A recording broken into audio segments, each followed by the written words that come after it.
Hey there, upgraders, Roquinia here, and I'm about to dismantle one of the most aggressively marketed ideas in women's fitness and replace it with what the research actually shows. Here's the headline you weren't expecting. The largest Bayesian meta-analysis of clinical performance trials in women, McNulty et al., in Sports Medicine, 2020, found that the objective drop in physical capacity during a woman's so-called weakest hormonal phase is a statistically trivial negative 0.06. That's not a typo. The performance dip your fitness app is warning you about is, in objective terms, essentially zero. Meanwhile, over 50% of elite female athletes report feeling weaker, slower, and less powerful during specific cycle phases. So which is true? Both. And the gap between those two realities is where most cycle syncing advice goes catastrophically wrong. Today, we're auditing the hormonal cascade across your 28-day cycle, separating the supportive evidence from the marketing fluff, and giving you a protocol that respects your physiology without forcing you into a rigid calendar. By the end of this episode, you'll know which phase actually carries the highest injury risk. Spoiler, it's not the one you think. And you'll have a tracking system that works even if your cycle isn't a textbook 28 days. Let's begin with the hardware, the 28-day endocrine cascade. Your menstrual cycle is orchestrated by the hypothalamic pituitary ovarian axis, which conducts a 4-hormone symphony: follicle-stimulating hormone, luteinizing hormone, estradiol, and progesterone, with a brief testosterone solo around ovulation. Estradiol, your dominant estrogen, is a metabolic and neuromuscular powerhouse. It binds receptors inside your muscle cell nuclei, ramping up muscle protein synthesis, accelerating tissue repair, and dampening post-workout inflammation. It enhances insulin sensitivity, upregulates glycogen synthase, and even tells your body to pull more fat into your muscles for fuel during long efforts. But estradiol has one structural cost. It binds receptors on your anterior cruciate ligament, your ACL, and produces a dose-dependent reduction in type 1 collagen synthesis. Translation: when estrogen peaks, your knee ligaments become measurably more lax. Remember that it becomes important in about 3 minutes. Progesterone, which rises after ovulation, is essentially estradiol's antagonist. It promotes protein oxidation, so your protein requirements actually go up during the luteal phase. It blunts contraction-stimulated glucose uptake, and it resets your hypothalamic temperature set point upward by roughly 0.3 to 0.5 degrees Celsius, which increases cardiovascular strain, induces earlier sweating, and degrades sleep architecture. Testosterone, though present in much smaller quantities than in men, surges briefly during the ovulatory window alongside the LH peak. It improves neuromuscular transmission and acute power output. So that's the hardware. Now let's talk about whether you should program your training around it. The cycle syncing evidence war. The fitness internet would have you believe that the answer is an obvious yes. The research is much less impressed. On one side, you have the supportive evidence. The landmark study here is Wikström-Friesen et al., 2017, in the Journal of Sports Medicine and Physical Fitness. 59 experienced female lifters trained across 4 months under 3 conditions: high-frequency strength work concentrated in the follicular phase, the same load concentrated in the luteal phase, or non-periodized control.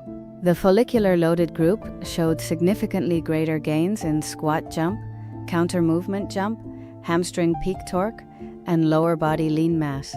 A 2024 systematic review by Nearing et al.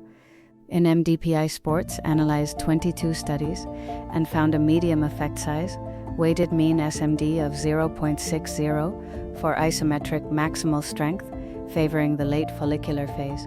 A 2026 scientific report study tracked half-squat performance across 6 hormonally verified subphases and found peak dynamic strength in the late follicular and ovulatory windows, 94.4 kilograms versus 87.2 kilograms in the late luteal phase.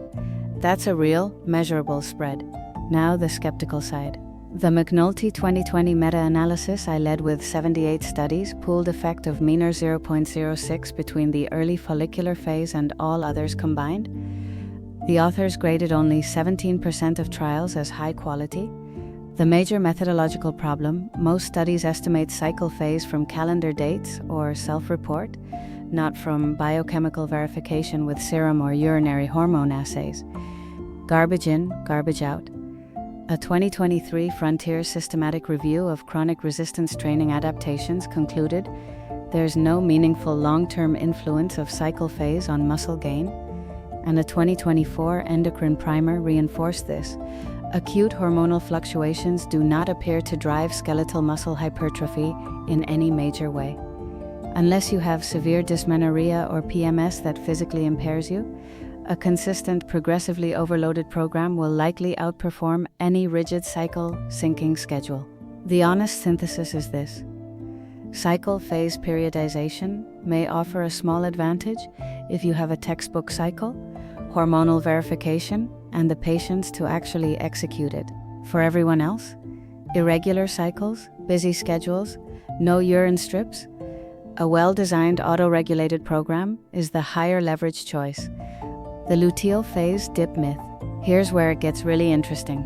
The most common piece of cycle syncing advice: the luteal phase is when your performance tanks, is almost entirely a perception problem, not a physiology problem.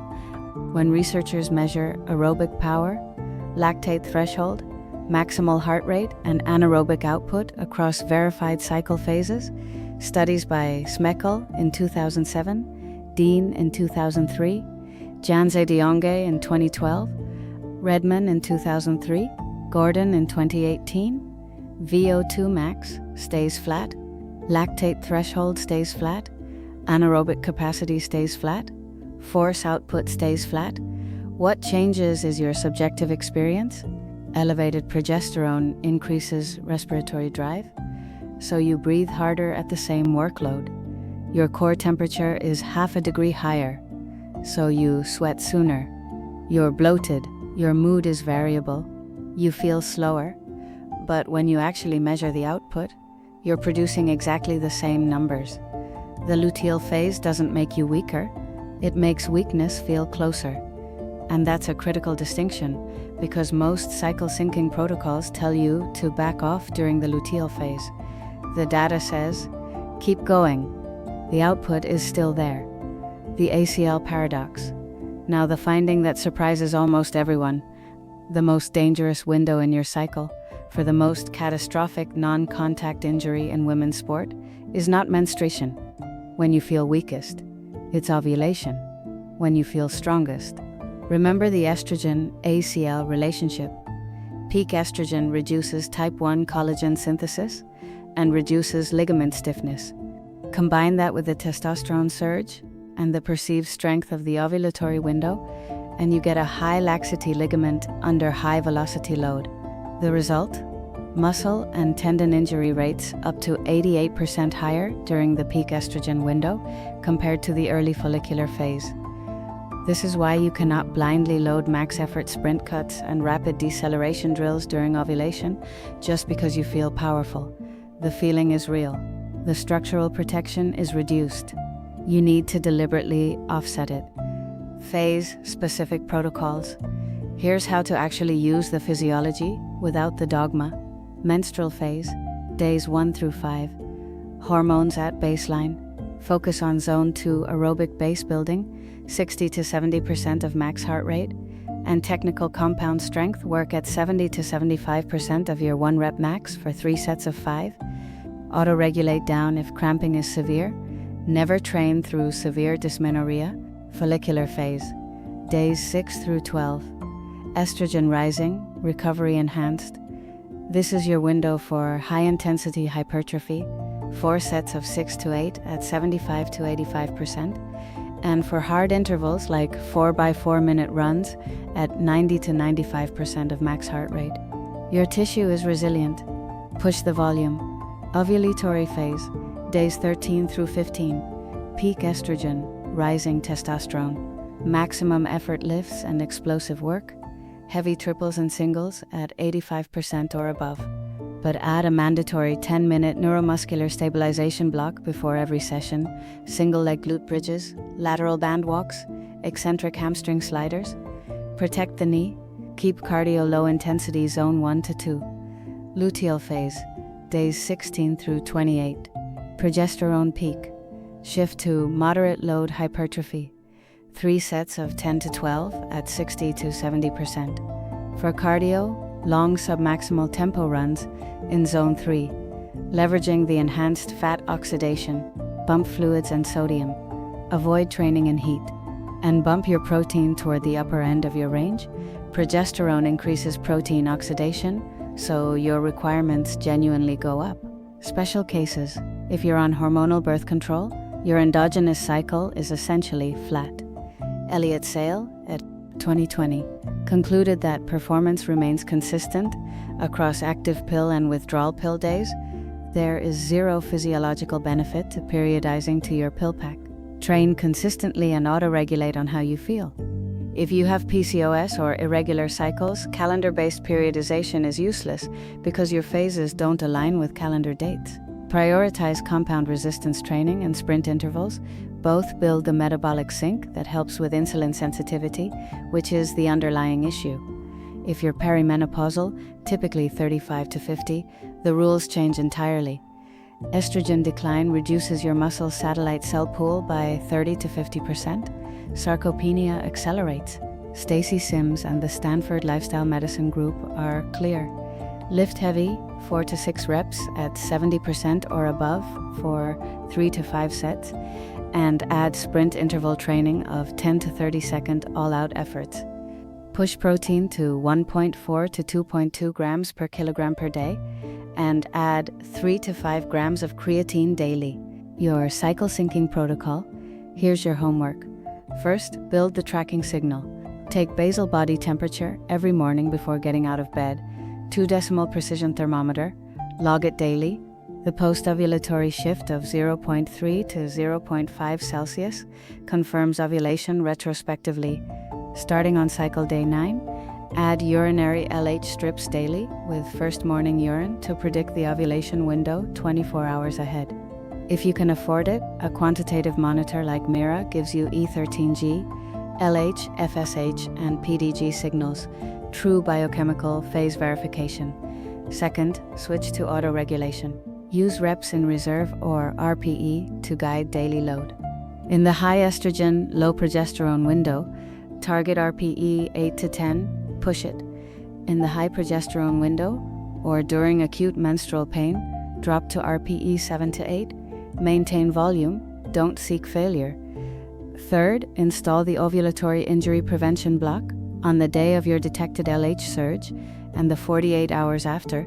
Do a 10-minute neuromuscular stabilization warm-up before any high-velocity or high-load training, non-negotiable.